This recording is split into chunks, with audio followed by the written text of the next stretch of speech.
Yo, what is up guys? Delboy here. Hope you guys are doing well. You guys are a bright bunch. You need to help me out. When did it become a thing for boxing fans not to want a certain fight to happen because they are scared their favourite fighter could lose? When did that become a thing? Because that certainly is a thing.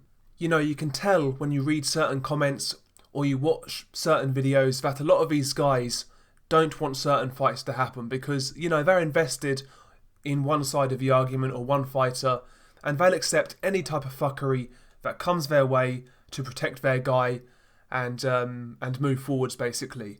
And, you know, they show no real desire of wanting these fights to happen. And I believe that is for two reasons. The first being it's out of fear their favourite fighter will lose that fight. And the second reason being they would rather the fight not happen to, you know, further milk the storyline, the situation, and the longer it plays out, the more they can squeeze out of a story. I mean, seriously, and yes, shots fired. Do you think pro-Anthony Joshua guys like Wrecked by McGregor or the last LDBC Slayer really want Deontay Wilder versus Anthony Joshua to happen? Really? I don't. They just want it to drag out for as long as possible so they can keep milking the story.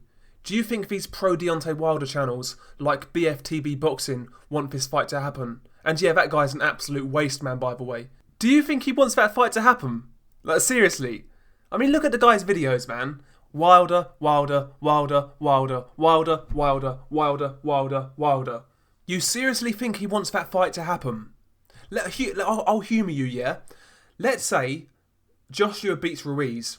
Wilder and Joshua get in a room and they finalise the fight and it's happening in a few months' time. Let's say that happens and then, let's say Deontay Wilder loses that fight, he gets badly knocked out to the point where nobody is calling for a rematch.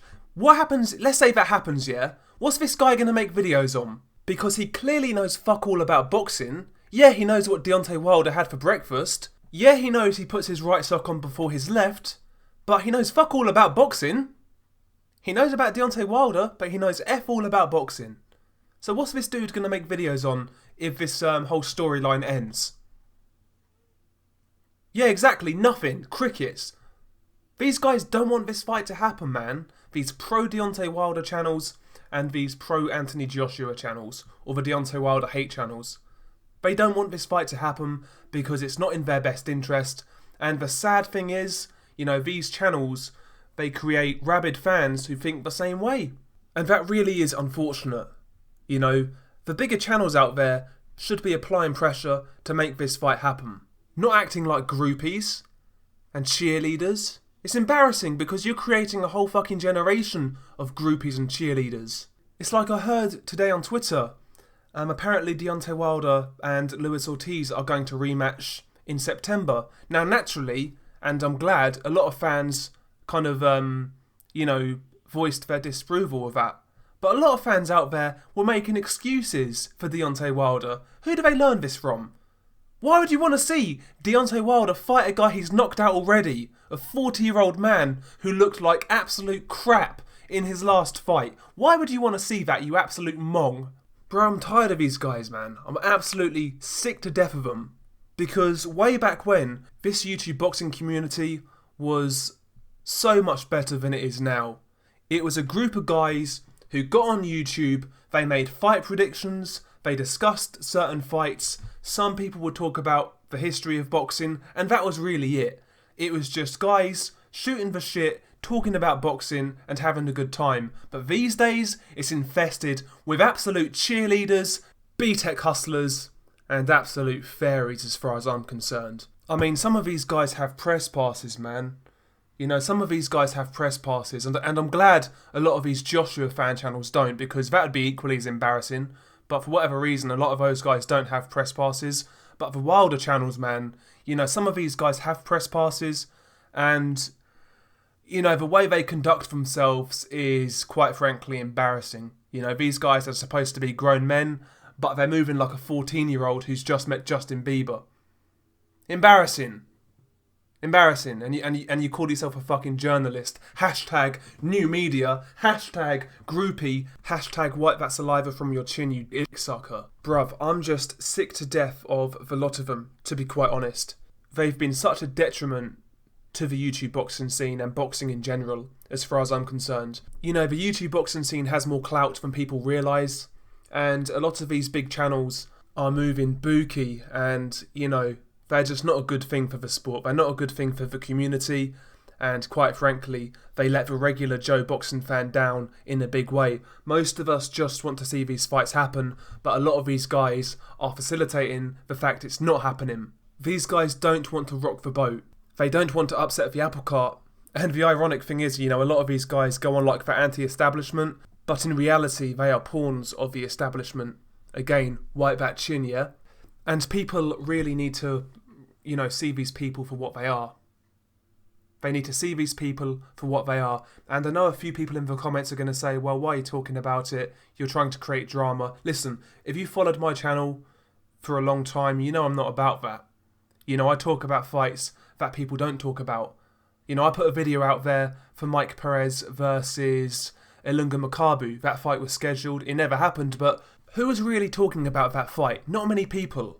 I mean, I've got a prediction for Meris Briedis versus Krzysztof Glowatsky coming out tomorrow. Again, not many people are talking about that fight because it doesn't do good views, but I am. I'm still making videos about it.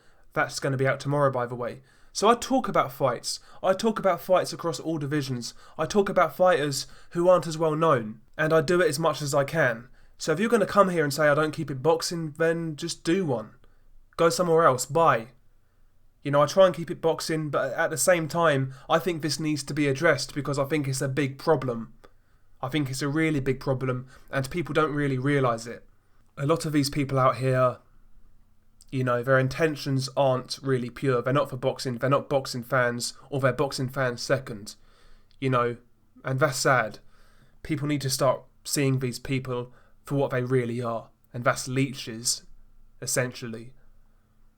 But there are still guys out there who are doing it properly.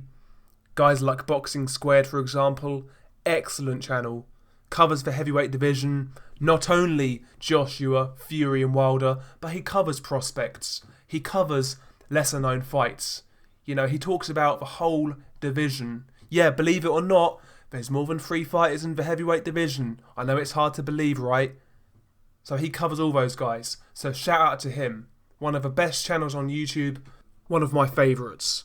Unrivaled Boxing Talk and News, who actually comes on my channel quite a lot when I live stream. He's got a channel of his own, proper boxing fan. He talks about boxing. Has a laugh as well, but, you know, he covers boxing across all divisions. And also, you know, he's got great historical knowledge. Corey Lee Boxing, another guy who I rate extremely highly. I've been subbed to Corey, I'd say about a year, I would say, maybe a bit less. But, you know, again, covers boxing across different divisions. He's had some good interviews with lesser known fighters, putting them out there. Proper boxing fan. You know, he knows his stuff. Doesn't just talk about 1 or 2 fighters. Another great channel out there who deserves a hell of a lot more subs than he has. So shout out to Corey Lee. Another guy who I'm sure you have heard of is Mr. Boxing Today. He covers mainly the heavyweight division, but he covers it in great detail. Again, not just talking about the big 3 fighters, he talks about up-and-coming prospects and lesser-known prospects. So, Mr. Boxing Today, another great channel, who I rate extremely highly. Another one, Boxing Wave, quality channel. You know, he talks about various fights. Yeah, he talks about the bigger fights in boxing, but he also talks about lesser fights and, you know, fights across a few divisions. Breaks his stuff down very well, very articulate, and all around a proper boxing fan. You can tell from his videos he's a boxing head. So shout out to Boxing Wave, great channel. Another guy out there who I rate particularly for his historical boxing content is Boxing Beats and Rhymes. Puts his stuff together extremely well. You know, he knows a hell of a lot about the history of boxing, and he also covers, obviously, today's stories as well. So Boxing Beats and Rhymes is another proper boxing head out there. So listen, it's not like I'm saying there's no good channels out there. There's some great channels out there, and there's guys I haven't mentioned because I've either not seen them or I've just, you know, they've just slipped my mind. But there's some great channels out there. and these guys are holding it down. If you're keeping it boxing, you know, shout out to you. Another guy who I didn't mention was Johnny Boy, a quality guy. I've had him on my stream a few times. Yeah, he's got his favourites like everybody, but you know, he can kick it and talk boxing from the 90s, the 80s, and he has a good knowledge of what's going on today across multiple divisions. So shout out to Johnny Boy. But yeah, I just wanted to voice my frustrations. I wanted to make my thoughts perfectly clear, how I feel about this whole situation. It just really bugs me. I've got to be honest. I wish we could go back to the days of the old YTBC. Yeah, people had disagreements, but you know, people kept it boxing, and it was a lot better ultimately. But these days, you know, a lot of big channels are they're just cheerleaders, essentially. They're not really covering the sport. They're cheerleaders, and that's all there is to it. Share your thoughts below. I know this video is going to get some hate, so be it. I've got thick skin. You know, worse things happen at sea, as they say. But yeah, if you enjoyed this video, help your boy out. Please press like. If you didn't like this video, you know where the door is. And yeah, wipe your chin on the way out, bitch. Peace.